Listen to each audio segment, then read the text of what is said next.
Olá, bem-vindas e bem-vindos a mais uma conversa nossa. Hoje a gente vai ah, mergulhar num tema bem profundo: como o ser humano é entendido a partir de uma certa perspectiva bíblica. Temos aqui um material de estudo, sabe, das lições bíblicas que fala que a gente é composto de corpo, alma e espírito, três partes ligadas. E a nossa ideia aqui é tentar entender, bom, como essa visão teológica enxerga a gente, né? E por que isso seria importante segundo essa fonte. Ok, vamos desempacotar isso? Olha, é uma visão bem interessante mesmo. É o que chamam, né, de tricotomia. Em algumas correntes do cristianismo, isso é bem central, principalmente na antropologia bíblica. O objetivo, pelo que a fonte mostra, é tentar mapear essa nossa complexidade toda, sabe? Usando a Bíblia para entender de onde a gente veio, como a gente é formado e qual o nosso propósito. Para entender isso, a fonte volta lá para o início de tudo, né? Para Gênesis. O material já destaca logo de cara uma coisa que eles acham essencial: que Deus criou o ser humano de um jeito diferente, intencional. Gênesis 1 fala que fomos criados à imagem e semelhança dele. Isso não é só um detalhe, certo? Não, de jeito nenhum. A fonte reforça muito que essa imagem e semelhança cria uma ponte única entre nós e Deus, desde o começo. E Gênesis 1:28 ainda adiciona o propósito, né? Aquela ideia de frutificar, multiplicar, cuidar da criação. Não é só existir, mas ter uma função dada por Deus. E o jeito como essa criação aconteceu, lá em Gênesis 2,7, também é bem específico, né? Como o material descreve isso? Exato. Aliás, o que a fonte acha fascinante é justamente esse detalhe da criação. Primeiro, Deus forma o homem do pó da terra. Isso, assim, nos liga ao mundo material, né?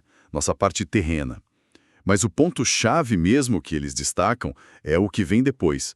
Deus sopra nas narinas o fôlego de vida. Em hebraico, nishmachaim.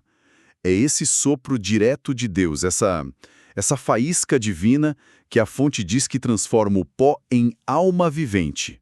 Nepesh chayah. Ah, então essa mistura do pó com o sopro divino é que nos faz alma vivente. Precisamente. E a fonte argumenta que isso é o que diferencia radicalmente a nossa criação da criação dos animais. Embora os animais também sejam criações divinas, esse ato de Deus soprar a vida diretamente, bom, isso é apresentado como algo exclusivo nosso, entende? Dando pra gente essa natureza mista, material e espiritual. É um ato único, intencional.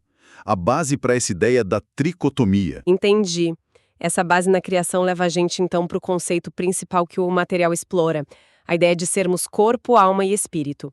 A fonte até cita 1 Tessalonicenses 5:23 como um texto bem importante para isso. Você lembra o que ele diz e por que é tão central para essa visão? Lembro, claro. O texto diz algo como: "E o mesmo Deus de paz vos santifique em tudo, e todo o vosso espírito e alma e corpo sejam plenamente conservados irrepreensíveis." A fonte chama de texto áureo. É tipo a passagem mais clara que parece apoiar essa divisão em três partes. Para quem defende essa visão, não é só poesia, sabe? É uma descrição real da nossa Constituição. Três partes distintas, mas que precisam estar integradas e santificadas. E como a fonte vai detalhando cada uma dessas partes, corpo, alma e espírito? Bom, o material tenta definir cada um baseado em como esses termos aparecem nas escrituras, né? O corpo, em grego soma, é o mais fácil de pegar. É a nossa parte física, material, feita do pó da terra, como a gente viu lá em Gênesis. É o nosso veículo para interagir com o mundo, os sentidos, a presença física. Aí vem a alma. O material usa os termos nepsh, do hebraico, e psyche, do grego. É descrita como o centro da nossa vida psicológica, pessoal. É aí que a fonte coloca o intelecto, sabe? A nossa capacidade de pensar, raciocinar, as emoções, sentimentos, desejos. E a vontade, nossa capacidade de escolher. É o que nos faz uma pessoa, uma alma vivente. E a fonte ainda diz que Deus deu essas capacidades para a alma, razão, sentimento, vontade, para a gente poder cumprir nossa missão. E a fonte dá exemplos da Bíblia para mostrar essa ideia da alma como centro da pessoa? Sim, sim. Menciona algumas passagens que, na interpretação deles, sugerem que a alma continua consciente depois da morte física. Cita, por exemplo, a história do rico e Lázaro, lá em Lucas 16, onde os dois estão conscientes com memórias, sentimentos, mesmo depois de morrer. E também Apocalipse 20, que fala das almas dos degolados clamando. Para a fonte, isso reforça a alma como a nossa essência, que permanece. Interessante isso. E o terceiro elemento, o espírito, como ele é apresentado? O espírito, ruach em hebraico, pneuma em grego, é visto pela fonte como a nossa dimensão mais profunda, mais elevada. É a parte imaterial que eles consideram imortal e que nos permite ter comunhão com Deus. É pelo Espírito que a gente tem consciência do divino, que pode adorar em espírito e em verdade, como Jesus fala em João 4. A fonte também frisa que o espírito humano vem direto de Deus.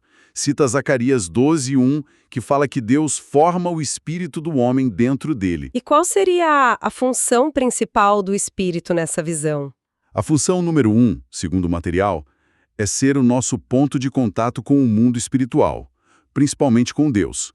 Seria o nosso homem interior, que Paulo menciona em Efésios 3,16. E o que é crucial para eles é essa dimensão espiritual, o pneuma, que nos diferencia dos animais na capacidade de ter um relacionamento consciente com Deus, de adorar a Ele. Ok, então a fonte define corpo, alma e espírito. Mas parece que eles dão muita ênfase na diferença entre alma e espírito. Para muita gente parece a mesma coisa, né? A parte que não é corpo.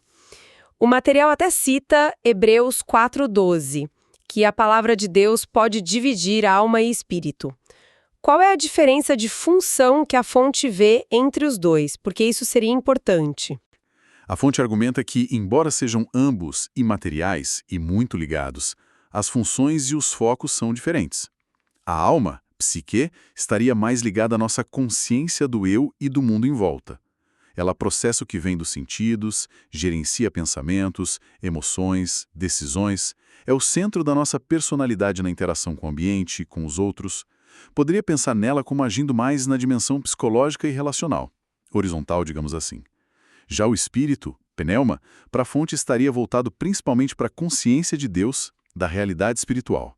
Seria nossa antena espiritual, nossa intuição para perceber e se relacionar com Deus. Agiria mais na dimensão espiritual, na relação vertical. Então a diferença é funcional. A alma lida com a vida psíquica e relacional aqui na Terra. O espírito lida com a vida espiritual e a conexão com Deus. Fonte até resume dizendo: são partes imateriais com funções diferentes na relação com Deus e com o próximo. E a importância disso? Bom, eles acreditam que entender essa diferença ajuda a gente a discernir de onde vêm certos impulsos ou lutas internas. Se é algo mais emocional, psicológico da alma, ou se é algo espiritual mesmo, do espírito. Entendi a lógica da distinção que eles apresentam. Mas, ao mesmo tempo que separa as funções, a fonte também reforça que tudo isso, corpo, alma, espírito, está muito ligado, né? Não somos feitos de pedaços separados. Exatamente. Esse ponto da ligação é super enfatizado. Tem uma sinopse lá que afirma claramente: o corpo, a alma e o espírito estão interligados. A ideia é que somos uma unidade, complexa, mas integrada. O que mexe com uma parte geralmente mexe com as outras. E quais as implicações práticas que a fonte tira dessa ligação toda? Se está tudo conectado, o que isso significa para o nosso dia a dia, para a vida? As implicações práticas são vistas como super importantes no estudo. A principal é que a gente precisa buscar equilíbrio, harmonia entre corpo, alma e espírito. A fonte argumenta que uma vida cristã saudável que agrada a Deus não é só focar no espiritual e esquecer o resto, mas é cuidar de tudo. Eles usam passagens como 1 Coríntios 2, que fala do homem natural, guiado pela alma, psique, e do espiritual, influenciado pelo Espírito Santo através do nosso espírito, pneuma. E mais, a fonte dá exemplos de como o desequilíbrio numa área afeta as outras. Cita provérbios para mostrar como a angústia da alma ou do espírito abatido, coração aflito, pode até prejudicar a saúde física, seca os ossos. Da mesma forma, se a gente não cuida do corpo ou tem traumas emocionais lá na alma que não foram resolvidos, isso pode criar barreiras para a vida espiritual, para a comunhão com Deus através do Espírito.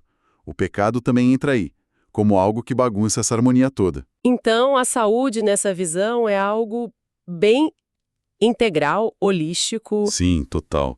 Saúde espiritual, emocional, física, tudo conectado. A condição do espírito afeta a alma, que pode afetar o corpo, e o contrário também. Por isso a fonte volta lá para Tessalonicenses 5, 23, falando da santificação integral, que todo o vosso espírito e alma e corpo sejam conservados. Buscar bem-estar, crescimento, envolveria olhar para todas essas áreas, não só para uma isolada. Faz sentido essa visão integrada. O estudo também fala um pouco da importância de entender os termos originais, né? Nefesh, ruach, psique, pneuma. Por que a fonte acha essa análise das palavras importante para defender essa visão tricotômica? Pois é, a fonte vê essa análise das palavras como uma ferramenta para a gente pegar as nuances, sabe? Coisas que às vezes se perdem na tradução. Eles argumentam que olhar como essas palavras são usadas em diferentes lugares na Bíblia, no Antigo Testamento em hebraico, no Novo em grego, ajuda a gente a perceber por que os autores escolheram uma palavra e não outra. Isso reforçaria a ideia de que alma e espírito, por exemplo, não eram sinônimos perfeitos, mas tinham significados um pouco diferentes. E também a fonte não se baseia só em 1 Tessalonicenses. Ela tenta mostrar que essa visão tricotômica tem base em várias outras passagens. Cita, por exemplo, Jó falando da angústia do meu espírito, Daniel falando que o espírito dele foi abatido dentro do corpo, mostrando a interação, né? O Zacarias 12.1, que a gente já falou, de Deus formando o espírito dentro do homem, e Lucas 23:26, Jesus na cruz dizendo: Pai, nas tuas mãos entrego o meu espírito. Eles usam essas e outras para dizer que a ideia de uma diferença entre alma e espírito e dessa composição em 3 partes aparece de forma consistente nas Escrituras. Ok, acho que a gente conseguiu cobrir bem os pontos principais do material. Recapitulando rapidinho, então, a visão que a gente explorou hoje, vinda dessas lições bíblicas, é que o ser humano foi criado por Deus de um jeito especial, a imagem dele como uma unidade, complexa, mas única, feita de 3 partes ligadas: o corpo, físico, a alma, psicológica, pessoal, e o espírito, a conexão com Deus. Embora cada parte tenha sua função principal, elas formam um todo integrado. E o plano original era viver em harmonia em relacionamento com Deus. Perfeito o resumo. E dentro dessa linha de pensamento da fonte, entender essa tricotomia não é só uma curiosidade teológica, não. É apresentado como algo fundamental para a gente entender quem somos, como a gente se relaciona com Deus e com o mundo, e como a redenção em Cristo busca restaurar a gente por completo, corpo, alma e espírito. Serve de base para uma vida cristã que busca equilíbrio, saúde integral e uma santificação que abrace todas as partes do nosso ser. Excelente. É, de fato, uma visão que dá uma estrutura bem detalhada para a gente pensar sobre nós mesmos. Para a gente fechar a nossa conversa de hoje, fica uma pergunta para a gente refletir, né? Inspirada nisso tudo, mas sem querer dar a resposta pronta. Se a gente pensar nessa ideia de que somos corpo, alma e espírito, tudo interligado, como que ter essa consciência poderia mudar o jeito como a gente busca bem-estar integral e como a gente lida com os desafios do dia a dia, sejam eles emocionais, físicos ou espirituais? Fica aí a reflexão para cada um.